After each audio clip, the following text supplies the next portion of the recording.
My name is Rachel Carter, and I've spent my entire life being the outsider in my own family. Not because I failed, but because I refused to be controlled. I thought nothing they did could surprise me anymore. But then I walked into my father's birthday party and saw my name tag. Rachel Carter, the disappointment. That was the moment everything changed, and this time I wasn't going to stay silent. I stepped into the venue, the hum of polite conversations and clinking glasses filling the air. The chandeliers overhead cast a golden glow over the sea of designer suits and evening gowns. Everything about this party screamed perfection, Vanessa's kind of perfection. But despite the elegant setting, I felt it immediately. That invisible wall. The silent collective understanding that I didn't belong here. I scanned the room, catching glimpses of familiar faces. Some offered polite nods, others barely acknowledged me. Ethan and Sophia, Vanessa's golden children, were in the center of it all, basking in the attention. Sophia was flashing her engagement ring, her voice carrying over the crowd as she gushed about the extravagant wedding my father was paying for.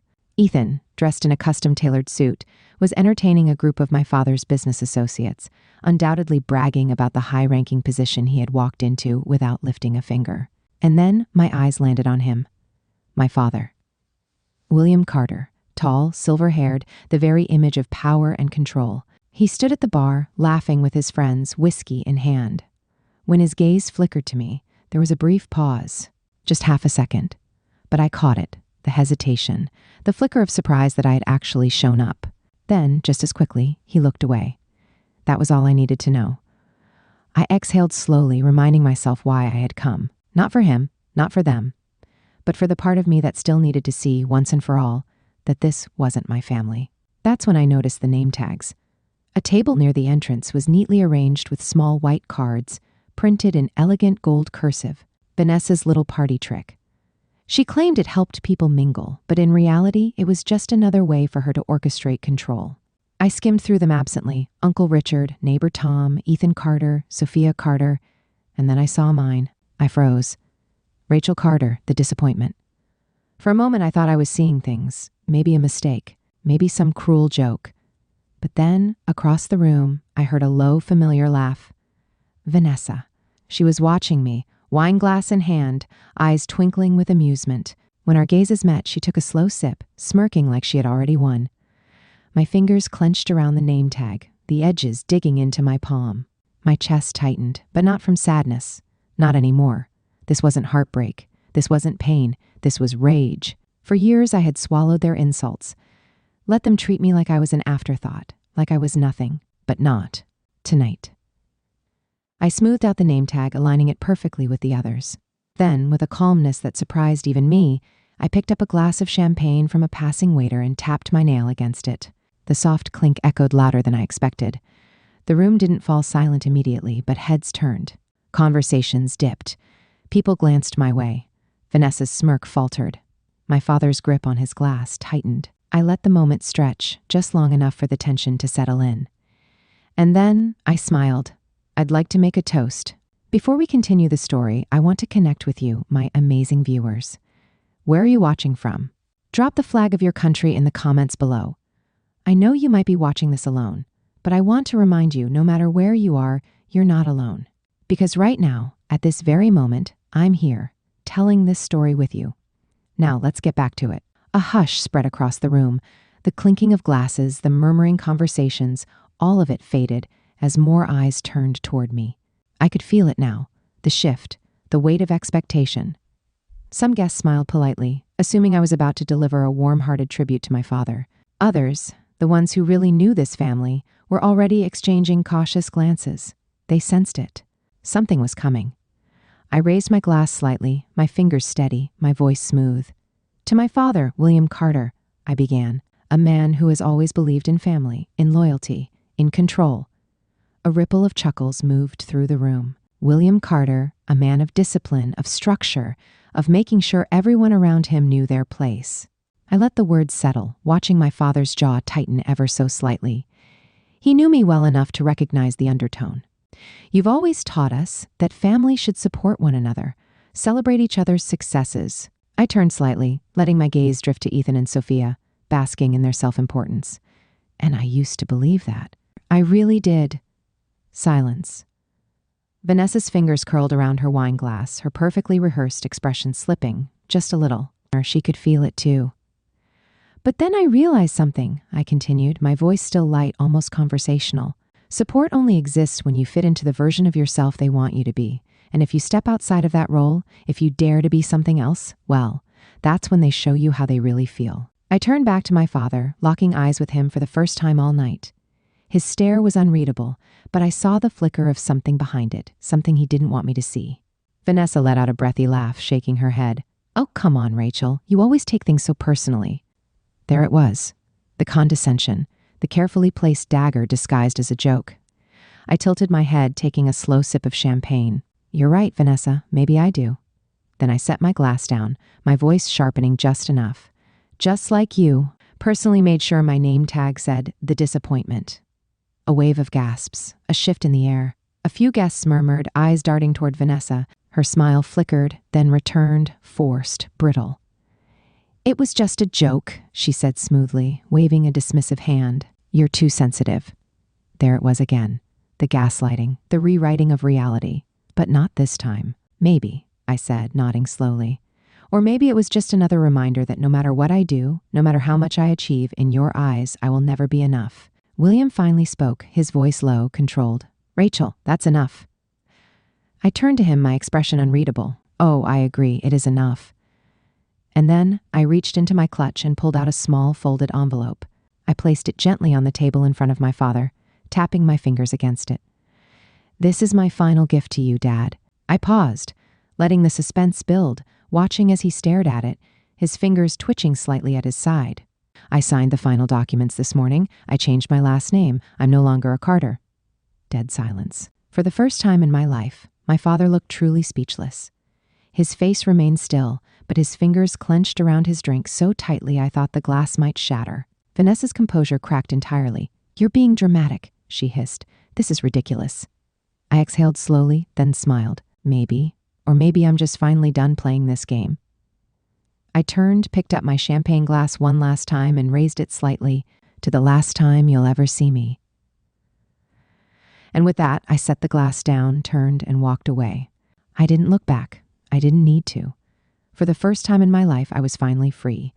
As I stepped outside, the cold night air wrapped around me, sharp and cleansing.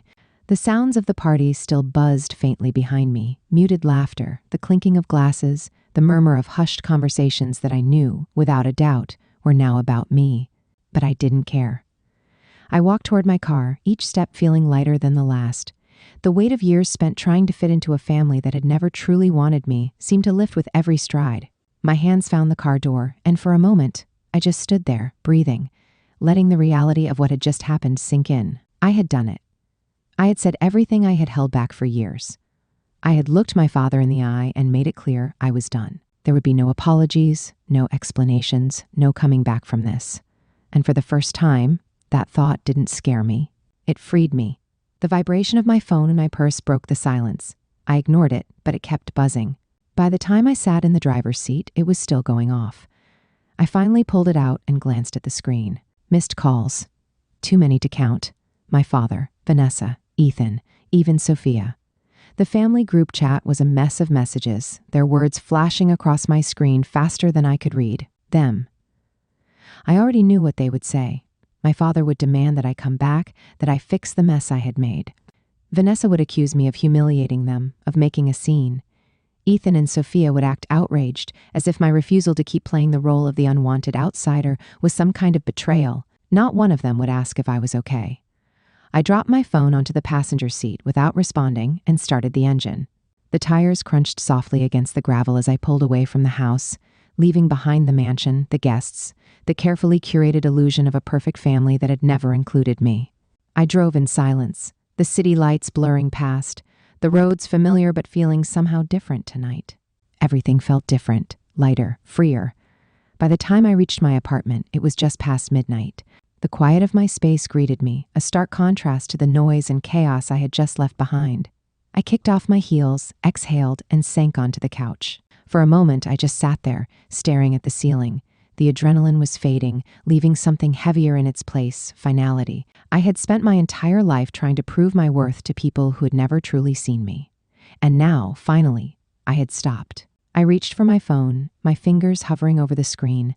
The messages were still coming in, my father's name flashing at the top. My chest tightened, an old habit, a reflex. The pull of obligation, the temptation to answer, to explain, to smooth things over. But I didn't owe them that. Not anymore. Without hesitation, I silenced my phone and set it aside. Then, for the first time in years, I let myself exhale completely. No more waiting for their approval. No more trying to fit into a place that had never been mine. I had chosen myself. And that was enough. The silence after blocking his number was deafening. Not the kind that weighed heavy on my chest, but the kind that felt final, like shutting a door and knowing I'd never have to open it again. A strange calmness settled over me, like I had stepped outside of a storm I hadn't realized I was standing in for years. I set my phone down and walked toward the window. The city stretched out in front of me, bustling, alive, unbothered by the chaos of last night. It was a strange feeling, knowing that while my father, Vanessa, and the rest of them were still tangled in their own anger, their own self-made drama, I was here, standing in a life I had built without them. And for the first time, I truly felt it. Freedom. But that freedom came with an unexpected feeling. A hollow space in my chest where something used to be. Not regret, not sadness, just emptiness. For so long, I had fought against the idea that I was an outsider in my own family. I had spent years trying to prove them wrong. But now there was no fight left. And maybe that was the strangest part. Letting go wasn't just about walking away. It was about realizing I had been gone for a long time. The truth settled in, sharp and unshakable. I never really belonged there, and I never would. A quiet knock on the door pulled me from my thoughts. For a split second, a flicker of irrational panic surged through me. Had my father come here? Had Vanessa? Had they tracked me down, demanding I come back, demanding I fix the mess I had made by finally speaking my truth? But when I opened the door, I found the only person in my family who had ever felt like home. Aunt Linda stood there, holding 2 coffee cups, her eyes searching mine with the kind of concern only someone who actually cared would have. "I figured you could use this," she said, offering me a cup, "and maybe some company." I exhaled, my shoulders dropping in relief. "You have no idea."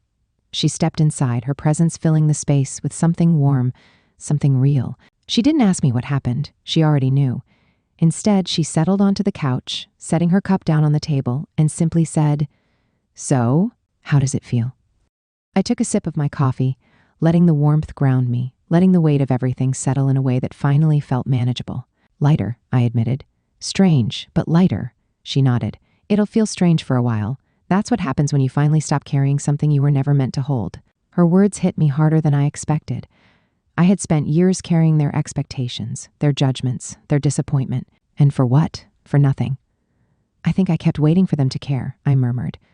Like deep down, maybe I thought if I just proved myself enough, they'd finally see me differently. Linda sighed, stirring her coffee absently. "I get it. I used to think the same thing about your father once." I looked up at her, startled. "You did?" She gave me a small, knowing smile.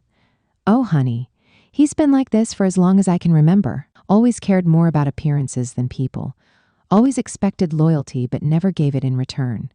I used to chase his approval too, you know. Spent years trying to be the kind of sister he'd be proud of." She shook her head. "And then one day, I realized something." I leaned in. "What?" Her eyes met mine, steady and full of quiet wisdom. "You can't earn love from people who never knew how to give it in the first place." Something inside me cracked. Not in a painful way, in a way that felt like release. I let out a slow breath, nodding. "Yeah," I said softly. "I think I'm finally starting to understand that." She reached across the table, squeezing my hand. "Good. Because you deserve so much more than what they ever gave you." For the first time in a long time, I believed her. The past wasn't something I needed to fix. It wasn't something I needed to carry anymore. It was just a place I had been. And now I was somewhere new, somewhere better. I lifted my coffee cup, offering her a small, grateful smile. "To new beginnings?" Linda clinked her cup against mine, a smile playing at her lips, "To finally choosing yourself." And just like that, the weight was gone. At its core, this story isn't just about family betrayal. It's about breaking free, choosing yourself, and realizing that sometimes the people we chase for love are the ones least capable of giving it. It's about the courage to walk away, not out of anger, but out of self-respect. Because true family isn't about blood, it's about who sees you, values you, and supports you. Now, I want to hear from you. Did this story resonate with you? Drop a 2 in the comments if you liked it, or a 7 if it wasn't your cup of tea. And if you've ever had to walk away from a toxic situation, share your story. I'd love to hear it. If you enjoyed this, don't forget to hit that like button and subscribe for more stories like this. Because no matter where you are, you're not alone. This community is here for you. See you in the next one.